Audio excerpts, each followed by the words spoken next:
Hello students, welcome to Rawat Public School e-learning hub. I hope guys you all are fine and doing well. I am Devesh Yadav, your business studies teacher.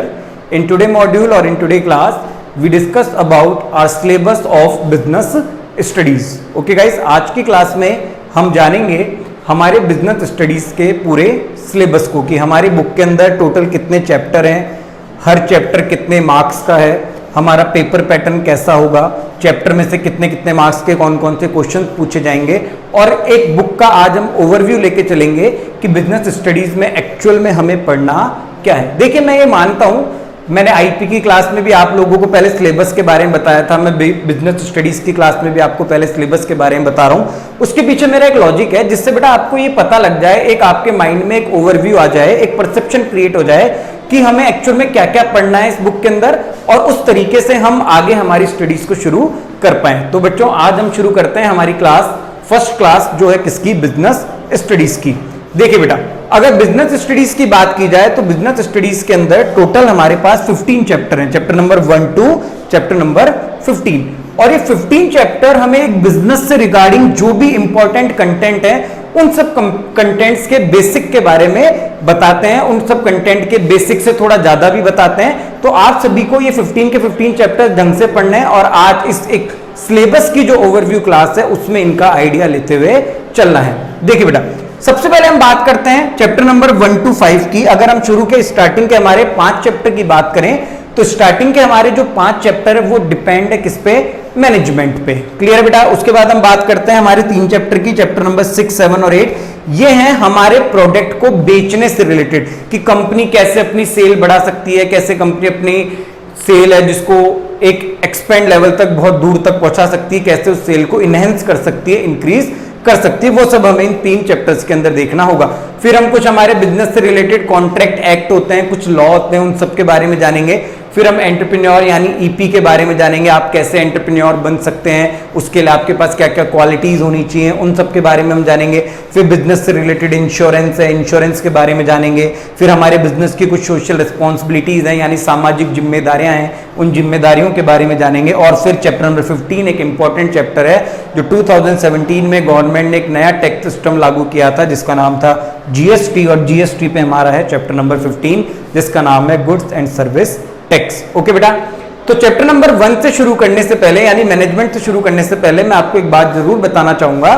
आप सभी को ध्यान है 11th में हमने ये जाना था कि बिजनेस क्या होता है या बिजनेस कैसे शुरू किया जाता है या कितने तरीके के बिजनेस है, बिजनेस की कौन कौन सी फॉर्म्स है, जैसे पार्टनरशिप था, सोल प्रोप्राइटरशिप था, जिसे हम सोल ट्रेड भी कह रहे थे, कंपनी के बारे में हमने देखा था, कोऑपरेटिव बिजनेस के बारे में हमने देखा था। हमने ये जाना था बिजनेस के अंदर कौन कौन से रिस्क हैं, या फिर 11th स्टैंडर्ड के अंदर हमने ये भी पढ़ा था कि एक बिजनेस को शुरू करने के लिए जो मनी है, जो फाइनेंशियल नीड्स है बिजनेस की, वो कैसे पूरी हो सकती है, मतलब हमारे फाइनेंशियल सोर्सेज कौन कौन से हैं। और हमने ये भी देखा था कि बिजनेस के लिए ऑफिस इतना इंपॉर्टेंस क्यों है या फिर ऑफिस इतना मायने क्यों रखता है। वहां हमने कभी ये डिस्कस नहीं किया अगर एक बिजनेस को अपने प्रॉफिट को या अपने गोल को अचीव करना है तो वो कैसे अचीव कर पाएगा। समझ आ रही बात। 11th क्लास क्या सिखाती है, 11th सिखाती है कि कौन सा बिजनेस हमारे लिए सही है, कौन सा बिजनेस हमारे लिए सुटेबल है, हम बिजनेस कैसे शुरू कर सकते हैं, बिजनेस शुरू करने के लिए कैसे पैसा आएगा, और अगर बिजनेस में कोई रिस्क है तो उस रिस्क को कैसे मैनेज करा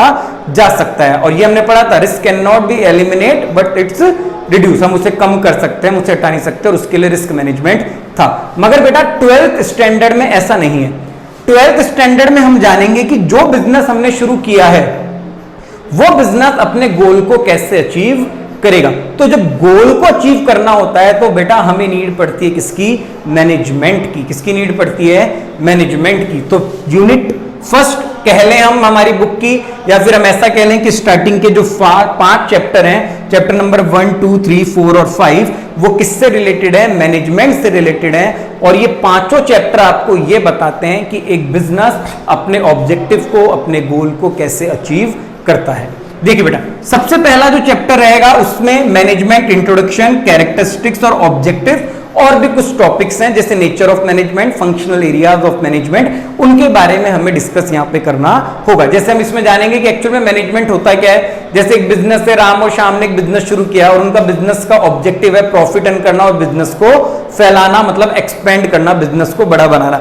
अब उस प्रॉफिट अर्न करने को हमारा ऑब्जेक्टिव है, हमने 11th में पढ़ा है, हमारा ऑब्जेक्टिव है। अब उस ऑब्जेक्टिव को अचीव कैसे करना है, वो होगा किसकी मदद से, मैनेजमेंट की मदद से। तो ये सब चीजें हम किस में जानेंगे, चैप्टर नंबर 1 के अंदर जानेंगे। ओके बेटा, चैप्टर नंबर 2 की जब हम बात करेंगे तो मैनेजमेंट के फंक्शंस, मैनेजमेंट के लेवल्स और मैनेजर के रोल्स के बारे में डिस्कस करेंगे। जब आप एक ऑर्गेनाइजेशन में, एक बिजनेस में मैनेजमेंट को इंप्लीमेंट करोगे तो आपको कुछ फंक्शंस हैं, उन फंक्शंस को परफॉर्म करना होगा। कहने का मतलब है कुछ 10 या फिर कह लीजिए 10 टाइप के, 10 प्रकार के कुछ फंक्शंस हैं, उन फंक्शंस को आपको परफॉर्म करना होगा। जैसे आपको प्लानिंग करनी होगी, ऑर्गेनाइजिंग करोगे आप स्टाफिंग करोगे, डायरेक्टिंग करोगे, controlling, communication, representation, decision making, innovation, ये सब कहीं ना कहीं आपके फंक्शंस हैं जो आपको इस टॉपिक के अंदर, इस चैप्टर के अंदर डिस्कस करना है, चैप्टर नंबर 2 में।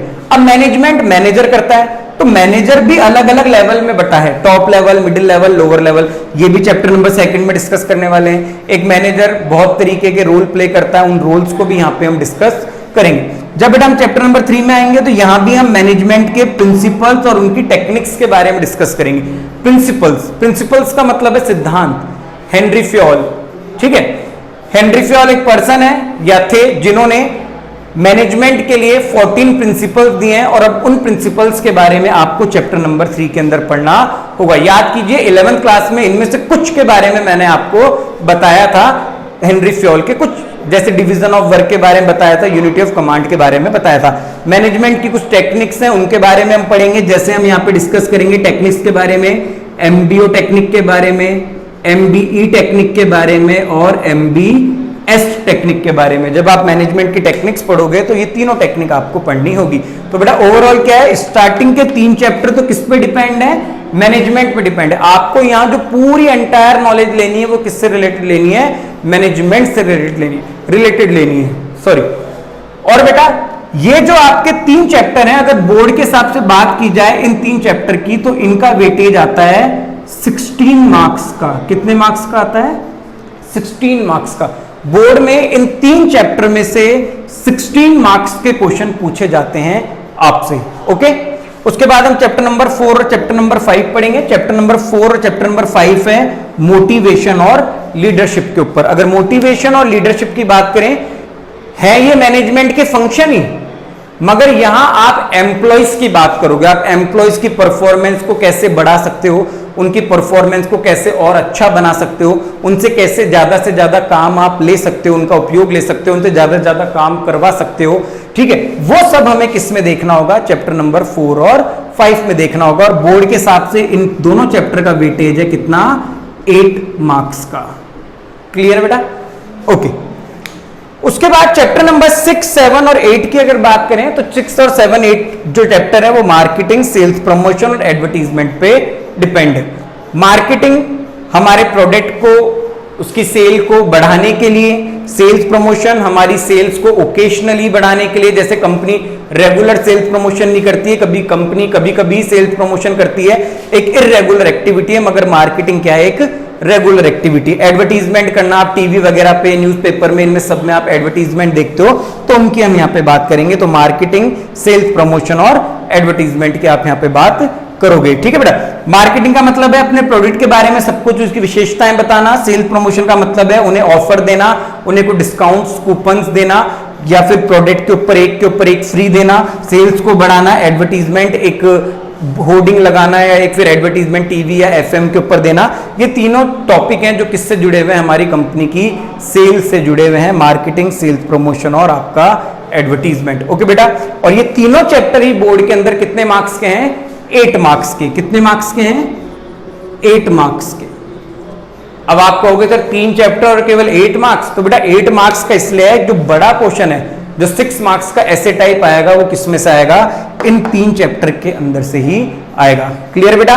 तो ये 8 चैप्टर स्टार्टिंग के हैं जिनके अंदर हम मैनेजमेंट के बारे में जानेंगे शुरू के 5 चैप्टर में, और बाद के 3 चैप्टर के अंदर हम जानेंगे कंपनी अपने प्रोडक्ट को कैसे बेच सकती है, मतलब मार्केटिंग कैसे कर सकती है, सेल्स प्रमोशन, अपनी सेल्स को कैसे बढ़ा सकती है कंपनी, और कैसे अपने प्रोडक्ट का एडवर्टीजमेंट कर सकती है। ओके, अब बात करते हैं आगे चैप्टर नंबर 9 और 10। चैप्टर नंबर 9 और 10 की बात करें तो ये लॉ और कॉन्ट्रैक्ट से जुड़े हुए हैं। किससे जुड़े हुए हैं?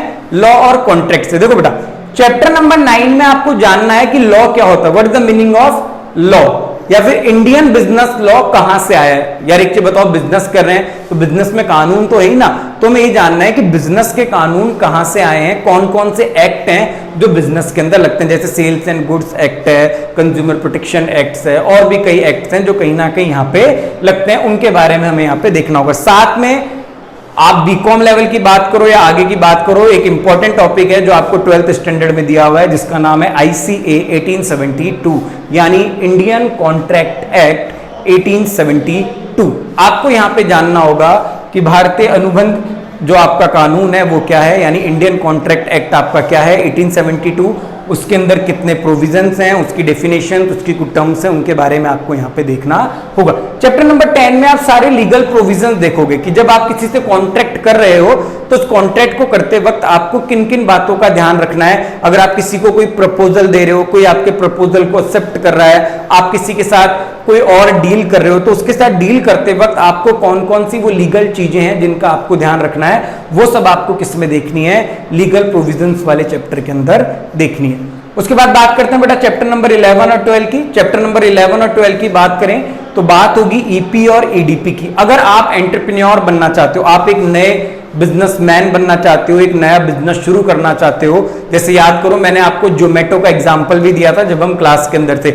आप एक नया बिजनेस या एक नई फर्म शुरू करना चाह रहे हो, तो कहीं ना कहीं उसके लिए आप कैसे एंटरप्रेन्योर बन सकते हो, कैसे आप कौन कौन सी चीजें जिनको आप काम में ले सकते हो, वो कौन कौन से टूल हैं जिनकी मदद से आप एक एंटरप्रेन्योर बन सकते हो और अपनी एक छोटी स्मॉल इंडस्ट्री को शुरू कर सकते हो। जैसे हम लेटेस्ट एग्जांपल बात करते हैं बेटा, हम कल की बात करते हैं या फिर 1-2 दिन पहले की बात करते हैं, तो इंडियन गवर्नमेंट ने जो चाइनीज ऐप है उन चाइनीज ऐप को बंद कर दिया।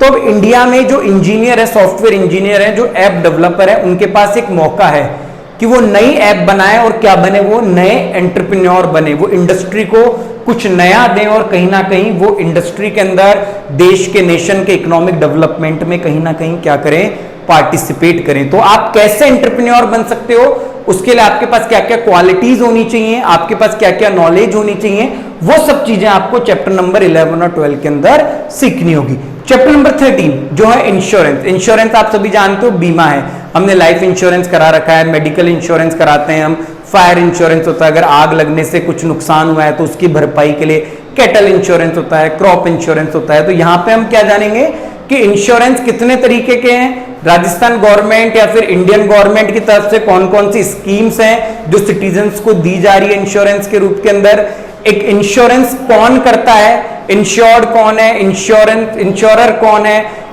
एजेंट कौन होता है, एजेंसी क्या होती है, ये सब चीजें हम किस में डिस्कस करने वाले हैं, चैप्टर नंबर 13 में डिस्कस करने वाले हैं। चैप्टर नंबर 14 की अगर बात करें तो सोशल रिस्पॉन्सिबिलिटी, यानी हमारी सामाजिक जिम्मेदारियां, कॉर्पोरेट सोशल रिस्पॉन्सिबिलिटी, यानी एक बिजनेस की सोशल रिस्पॉन्सिबिलिटीज क्या है, इनके बारे में हम यहाँ पे जानेंगे। जैसे बेटा बात को ढंग से समझना, अगर आप सोसाइटी में एक बिजनेस शुरू कर रहे हो तो आप अपने रिसोर्सेज किससे ले रहे हो, सोसाइटी से ले रहे हो। आपने जो रॉ मटेरियल है वो भी किससे लिया है, सोसाइटी से लिया है।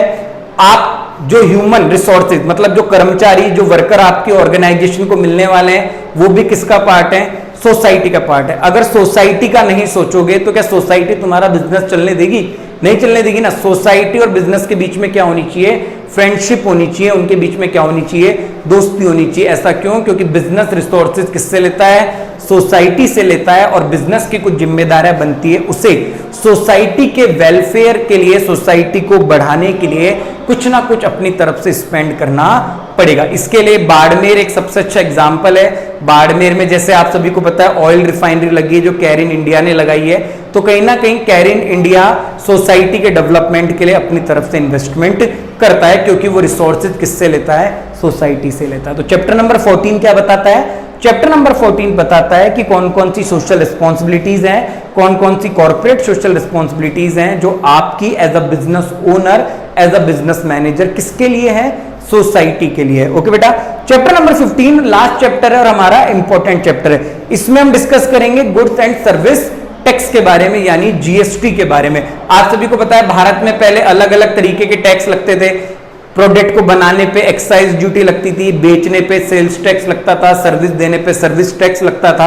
ठीक है, अलग अलग चीजों पे अलग अलग प्रकार के टैक्स लगाए जाते थे। बट 2017 में इंडियन गवर्नमेंट यानी बीजेपी की सरकार के वक्त एक नया टैक्स सिस्टम लागू किया गया, जिसमें इन सभी अलग अलग टैक्सेस को मिला के क्या बना दिया गया, एक टैक्स बना दिया, और जिसको क्या नाम दिया गया, GST, goods and service tax 2017 दिया गया एक्ट। क्लियर बेटा। अब इनके वेटेज की बात कर लेते हैं। अगर इंश्योरेंस वाले लॉ एंड कॉन्ट्रैक्ट वाले चैप्टर की बात करें तो तीनों चैप्टर 16 मार्क्स के रहेंगे। 16 मार्क्स के क्वेश्चन इनके अंदर से पूछे जाएंगे। अगर ईपी वाले चैप्टर की बात करें तो 8 मार्क्स के हैं दोनों चैप्टर। इंश्योरेंस की बात करें तो 8 मार्क्स का रहेगा।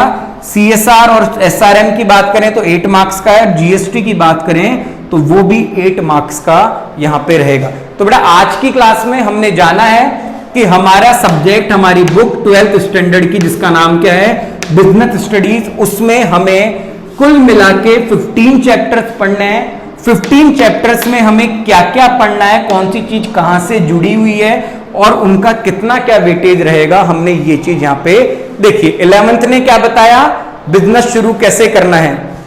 12th क्या सिखा रही है, बिजनेस के गोल को कैसे अचीव करना है।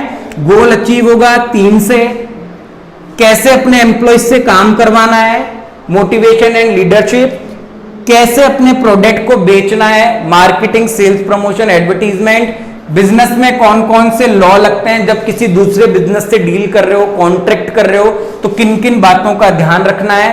अगर खुद एंटरप्रेन्योर बनना चाहते हो तो कैसे होगा, कौन कौन सी क्वालिटीज होनी चाहिए।